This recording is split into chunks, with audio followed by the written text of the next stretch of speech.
भारत को 2030 Commonwealth game की मेजबानी मिल गई है। स्कॉटलैंड के ग्लासगो के कॉमनवेल्थ स्पोर्ट्स जनरल असेंबली में हुई बैठक में भारत के अहमदाबाद शहर का नाम औपचारिक रूप से उसे मंजूरी मिल गई है। आपको बता दें कि भारत की उसी महत्वाकांक्षा योजना में एक बड़ा कदम है जिसके तहत एक ग्लोबल मल्टी स्पोर्ट्स बनना चाहता था।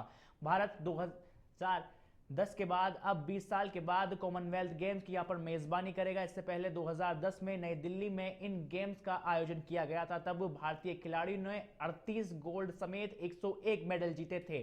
Commonwealth game association of India की अध्यक्ष पीटी उषा ने इस ऐतिहासिक क्षण पर खुशी प्रकट करते हुए कहा है कि कॉमनवेल्थ स्पोर्ट्स द्वारा दिखाए गए विश्वास से बहुत ही सम्मानित महसूस कर रहे हैं। साथ ही 2030 के खेल न केवल कॉमनवेल्थ आंदोलन के 100 वर्ष पूरे होने का जश्न मनाएंगे बल्कि अगली शताब्दी की भी यहां पर नींव रखेंगे।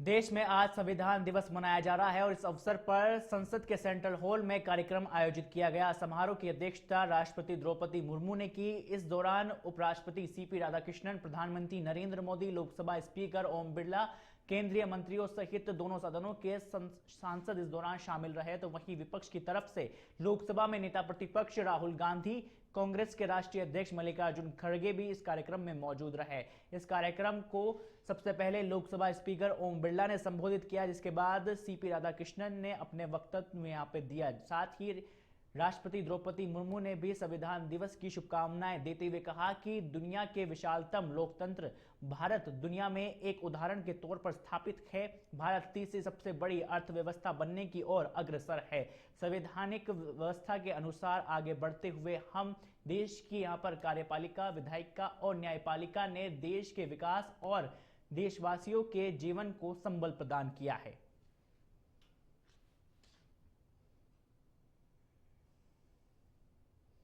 संविधान दिवस के ऐतिहासिक अवसर पर आप सबके बीच आकर मुझे हार्दिक प्रसन्नता हो रही है। आज ही के दिन 26 नवंबर 1949 को संविधान सदन के इसी के केंद्रीय कक्ष में संविधान सभा के सदस्यों ने भारत के संविधान के निर्माण का कार्य संपन्न किया था। आज ही के दिन उस वर्ष हम भारत के लोगों ने अपने संविधान को अपनाया था। स्वाधीनता के बाद संविधान सभा ने भारत की अंतरिम संसद के रूप में भी कर्तव्य निर्वहन किया। प्रारूप समिति के अध्यक्ष बाबा साहेब डॉक्टर भीमराव अंबेडकर हमारे संविधान के प्रमुख निर्माताओं में से थे। बाबा साहेब की 125वीं जयंती के वर्ष में यानी सन 2015 में 24 नवंबर को प्रतिवर्ष संविधान दिवस के रूप में मनाने का निर्णय लिया गया और निर्णय अत्यंत सार्थक सिद्ध हुआ है। आज के दिन पूरा देश भारतीय लोकतंत्र के आधार हमारे संविधान के प्रति तथा उसके निर्माताओं के प्रति आदर व्यक्त। जयपुर में अमर ज्योति जवान शहीद स्मारक पर भाजपा की ओर से सरदार @150 यूनिटी मार्च पदयात्रा कार्यक्रम का आयोजन किया गया, जिसके तहत यमुना प्रभा पदयात्रा को मुख्यमंत्री भजनलाल शर्मा ने हरी झंडी दिखाकर रवाना किया। ये पदयात्रा लौह पुरुष सरदार वल्लभ भाई पटेल की 150वीं जयंती के उपलक्ष्य में केंद्र सरकार की ओर से एक राष्ट्रव्यापी पहल है। इस यात्रा के दौरान बीजेपी नेताओं ने सरदार वल्लभ भाई पटेल को कि उनके योगदान को यहां पर याद किया। साथ ही वहीं मुख्यमंत्री भजनलाल शर्मा ने अपने संबोधन में कहा कि सरदार वल्लभ भाई पटेल ने देश हित में कोई भी समझौता नहीं किया, वे हमेशा किसानों की आवाज बने। साथ ही सीएम ने कहा कि सरदार वल्लभ भाई पटेल का जीवन यहां पर देशभक्ति, संगठन क्षमता, नेतृत्व क्षमता और साहस के साथ ही दृढ़ संकल्प जैसे महत्वपूर्ण सबक देता है। कभी ऐसे आजादी के दीवाने जिनका आजादी की लड़ाई में कितना बड़ा संघर्ष रहा, कभी उन लोगों ने याद नहीं किया। लेकिन देश के यशस्वी प्रधानमंत्री नरेंद्र मोदी जी ने इस उपलक्ष्य पर सरदार यूनिटी मार्च भी पूरे देश में किया गया है। आज इस मार्च के अंतर्गत यमुना प्रभा की बस यात्रा का आयोजन यहां से हो रहा है। यात्रा में राजस्थान, हरियाणा, उत्तर प्रदेश और मध्य प्रदेश के युवा इसमें भाग ले रहे हैं। और भाग ही नहीं ले रहे, ये सरदार वल्लभ भाई पटेल जी के जन्म स्थान पर भी जा रहे हैं और उस जन्म स्थली को और वो पुण्य जन्म स्थली को जा करके अपना मस्तक भी नवाएंगे, उनको प्रणाम भी करेंगे, जो एक ऐसा व्यक्तित्व उन्होंने दिया है। यह यात्रा केवल एक कार्यक्रम नहीं है, यह हमारे युवाओं के लिए सरदार पटेल जी के जीवन, उनके संघर्ष और उनकी देशभक्ति का करीबी से जानने का अवसर है। उस पावन धरती पर पहुंचकर उन्हें सरदार पटेल जी के आदर्शों, मूल्यों को समझने का प्रत्यक्ष अनुभव मिलेगा। यह यात्रा हमारी युवा पीढ़ी को राष्ट्रीय एकता, देशभक्ति और स्वदेशी भावना से भी जोड़। जयपुर मिलिट्री स्टेशन के गांधी स्टेडियम में बुधवार को स्टेट गेम एथलीट्स 2025 का यहां पर शुभारंभ हुआ है, जहां पर उप मुख्यमंत्री दिया कुमारी ने स्टेट गेम का उद्घाटन किया, जिसमें प्रदेश भर से आए 300 से ज्यादा स्पेशल एथलीट ने यहां पर उत्साह के साथ भाग लिया। साथ ही सप्त army women welfare association of special Olympic Bharat के संयुक्त तत्वाधान में आयोजित इस कार्यक्रम की शुरुआत मार्च पोस्ट सांस्कृतिक प्रस्तुतियों के साथ यहां पर हुई। उप मुख्यमंत्री दिया कुमारी ने कहा कि स्पेशल ओलंपिक्स विशेष बच्चों की यहां पर प्रतिभाग को यहां पर नेशनल और इंटरनेशनल स्तर पर मंच प्रदान करेगा। साथ ही चयनित खिलाड़ी नेशनल के बाद यहां पर चिली में होने वाले इंटरनेशनल ओलंपिक्स में भारत का प्रतिनिधित्व करेंगे। Army commander lieutenant general Manjinder Singh ने कहा है कि ऐसे आयोजन को बच्चे के आत्मविश्वास से यहां पर बढ़ाने वाला उन्हें इस कार्यक्रम को बताया। आर्मी वाइव्स वेलफेयर एसोसिएशन और स्पेशल ओलंपिक्स के साथ निश्चित रूप से ये एमओयू बहुत महत्वपूर्ण होगा। हमारे जो दिव्यांगजन बच्चे हैं, इनका टैलेंट रिकग्नाइज भी होगा, इनको एक ग्लोबल प्लेटफॉर्म मिलेगा, नेशनल प्लेटफॉर्म मिलेगा, इनको अपॉर्चुनिटी मिलेगी, अवसर मिलेगा कि वो ये बच्चे आगे बढ़ें, देश का नाम रोशन करें पूरे विश्व में। और आज बहुत सुंदर आयोजन हुआ है, एक बहुत शानदार आयोजन हुआ है। मैं धन्यवाद देती हूँ कि मुझे यहाँ आने का अवसर भी मिला और इन बच्चों के साथ इंटरैक्ट करने का। अगली खबर का रुख करते हैं, जहां टोंक में जिला मुख्यालय और उपखंड को जोड़ने वाली सड़क के निर्माण में पीडब्ल्यूडी विभाग के अधिकारियों की लापरवाही जारी है। निवाई और पीपलू उपखंड सहित जिले भर में सड़कें क्षतिग्रस्त है और इसके बावजूद भी अधिकारी कोई संज्ञान नहीं ले रहे हैं। निर्माणाधीन सड़कों के घटिया निर्माण पर भी विभाग सख्त नहीं है। बरौनी के झोला निवाई से यहां पर बनवाड़ा में बनाने वाली सड़कों को लेकर स्थानीय लोग लगातार यहां पर शिकायतें कर रहे हैं, लेकिन सड़कों का घटिया निर्माण कार्य यहां पर जारी है। वहीं मामला सामने आने के बाद जांच के नाम पर सिर्फ विभाग खानापूर्ति कर रहा है। ग्रामीणों ने घटिया निर्माण व भ्रष्टाचार की जांच कर दोषी अधिकारियों के खिलाफ सख्त कार्रवाई की मांग की है। साथ ही टोंक सड़क घटिया निर्माण को लेकर भी लोगों ने उठाए हैं यहाँ पर सवाल, जहां पीडब्ल्यूडी विभाग के अधिकारियों पर लापरवाही का आरोप लगाया गया है और शिकायत के बावजूद भी अधिकारी कोई संज्ञान नहीं ले रहे हैं। जांच के नाम पर सिर्फ खानापूर्ति है और इसका आरोप लगातार ग्रामीण लगाते हुए नजर आ रहे हैं। अजी जोड़ा से बरौनी रोड तो बिल्कुल खत्म है गयो। पहले ये ठेकेदारी पर लिपापोती कर दियो जो जीटेन भी शिकायत करिया जा अपने ठेकेदार के अधिकारियों की मिली भगत से काई ना हो, पूरी रोड खत्म है। आए दिन घटना हो जी, आए दिन मोटरसाइकिल आ पड़े जाए, कोई मारुति खराब हो जाए, कद गाय हो जाए, गहरा गहरा तो गड्ढा के डामर तो रही कोनी रोड पे। जो नए निर्माण की डामर डाले ना, वो डामर तो आर पार रोड पे सही को ना, ये तो झूठे लिपापोती कर दिया। और पहले शिकायत करिया तो अधिकारी और ठेकेदार मिल भगते और आज दिन तक की काई न रही। टोंक जिले में गुणवत्ता के साथ और समय सीमा में सारे काम प्रारंभ कर रहे हैं और वर्तमान में प्रगतिरत है और समाप्त भी होते जा रहे हैं। हमारे 2023-24 के सारे काम कंप्लीट हो चुके हैं। 2024-25 के हमारे 70-80% मात्रा में काम पूरे हो चुके हैं और हम ये 31 दिसंबर। बड़ी खबर का रुख करते हैं, जहां एसीबी ने यहां पर तीलम संघ के कोटा महाप्रबंधक रमेश चंद्र बैरागी को 30,000 रुपए की रिश्वत लेते हुए यहां पर रंगों हाथ तो पकड़ा है। बैरागी पर 12 जिले के पथायलाथा स्थित समर्थन मूल्य खरीद केंद्र के आवंटन के एवज में यहां पर कुल 1.45 लाख रुपए की रिश्वत मांगने का आरोप है। वहीं परिवादी ने 12 एसीबी चौकी में शिकायत दर्ज कराई थी, जिसके बाद एसीबी ने यहां पर जाल बिछाकर आरोपी को धर दबोचा है।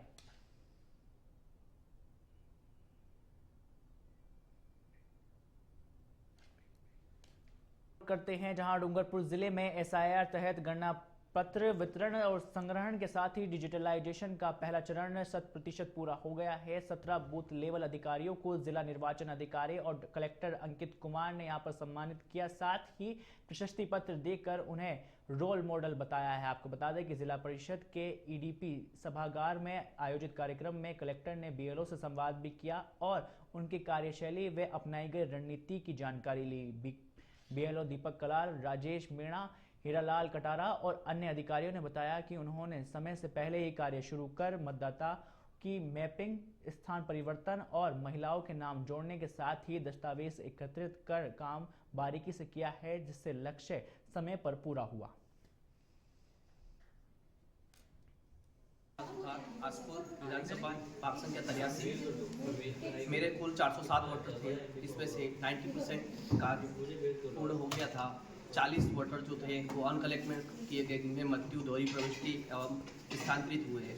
अतः वहाँ के साथी स्टाफ का, पुराने सहयोगी साथी का भी बहुत अच्छा सहयोग मिला। आंगनवाड़ी कार्यकर्ता एवं वहाँ के मेंबर और वार्ड पंच और स्थानीय लोगों का सहयोग से काम 19 तारीख रात तक कंप्लीट हो गया था। जैसा कि आपको पता है कि भारत निर्वाचन आयोग के द्वारा एसआईआर का जो कार्यक्रम चलाया जा रहा है, उसके तहत आज हमने डूंगरपुर ज़िले में भी जो अच्छे कार्य कर रहे हैं बीएलओ, जिन्होंने अपना कार्य 100% पूर्ण कर लिया है, उनको सम्मानित भी किया गया।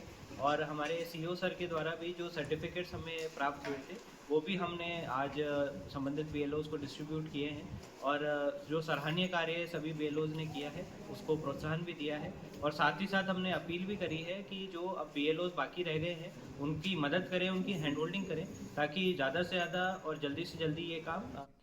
अगली खबर का रुख करते हैं, जहां डूंगरपुर जिला आबकारी विभाग ने रेलवे पुलिस के साथ संयुक्त कार्रवाई करते हुए अवैध शराब जब्त की है। दरअसल विभाग को इंदौर अरसावा ट्रेन में शराब की तस्करी की यहां पर सूचना मिली, जिस पर रेलवे पुलिस के साथ संयुक्त अभियान चलाते हुए ट्रेन के कोच S3 की तलाशी ली गई, जिसमें टॉयलेट के ऊपर बने केबिन से विभिन्न ब्रांड की अंग्रेजी व देशी शराब जब्त की गई है। शराब की बाजारी कीमत यहां पर 72,000 रुपए बताई जा रही है, जहां मौके पर से किसी की भी गिरफ्तारी नहीं हुई है। फिलहाल पुलिस पूरे मामले की जांच में जुटी हुई है।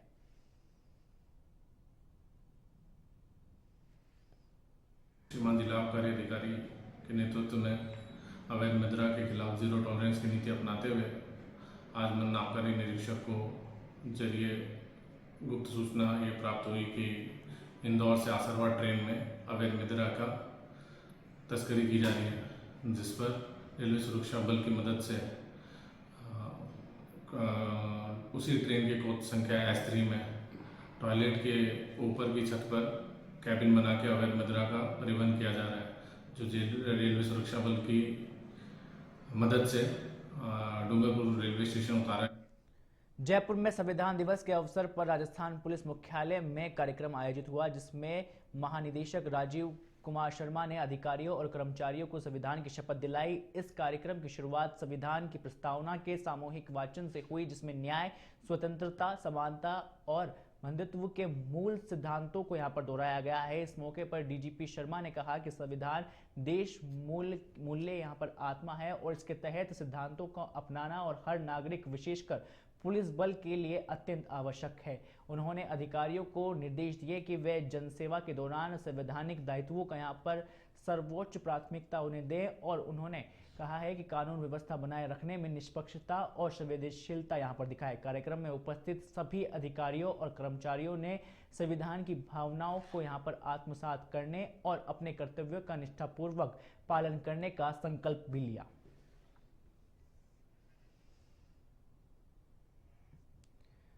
झुंझुनू के सूरजगढ़ पंचायत समिति क्षेत्र के बरेला गांव में प्रशासन ने पुलिस जाब्ते की मौजूदगी में अवैध रूप से बंद किए गए रास्ते को पुनः खुलवाया है। राठियों की ढानी से जाने वाले पुराने रास्ते को यहां पर कुछ लोगों ने बंद कर दिया, जिससे पहले ग्रामीण परेशान हो गए। आपको बता दें कि तहसीलदार जय सिंह मीणा, गिरदावर ओम प्रकाश, पटवारी सुशीला और राजेश कुमार के साथ ही विजय कुमार मौके पर पहुंचे, जहां ट्रैक्टर की मदद से अवरोध हटाकर यहां पर मार्ग को खोला गया है। तहसीलदार ने बताया कि यह रास्ता पहले 23 जून 2024 को भी खुलवाया गया था, लेकिन कुछ दिनों बाद ही फिर बंद कर दिया गया, जिससे आमजन को काफी कठिनाइयां का यहां पर सामना करना पड़ रहा था।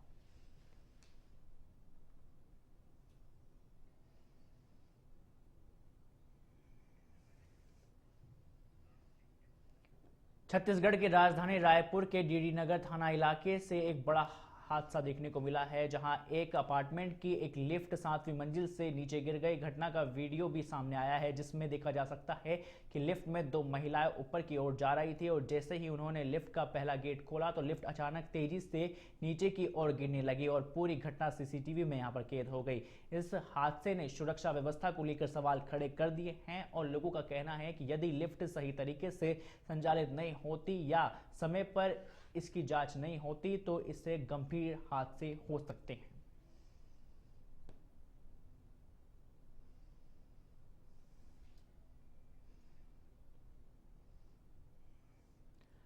अगली खबर का रुख करते हैं, जहां उत्तर पश्चिम रेलवे के जयपुर मंडल स्थित खातीपुरा रेलवे स्टेशन पर Prayagraj Lalgarh Prayagraj superfast express rail सेवा का ठहराव शुरू हो गया है। बुधवार को खातीपुरा रेलवे स्टेशन पर आयोजित कार्यक्रम में जयपुर शहर की सांसद मंजुल शर्मा ने यहां पर लालगढ़ प्रयागराज सुपरफास्ट एक्सप्रेस को हरी झंडी दिखाकर रवाना किया। यात्रियों की सुविधा और बढ़ती मांग को देखते हुए रेलवे प्रशासन ने सप्ताह में 4 दिन और त्रिसप्ताहिक चलने वाली दोनों ट्रेनों, जिसमें प्रयागराज लालगढ़ सुपर एक्सप्रेस और ट्रेन को यहां पर खातीपुरा स्टेशन पर प्रायोगिक तौर पर यहां पर आगामी आदेशों तक अस्थायी ठहराव यहां पर प्रदान किया है।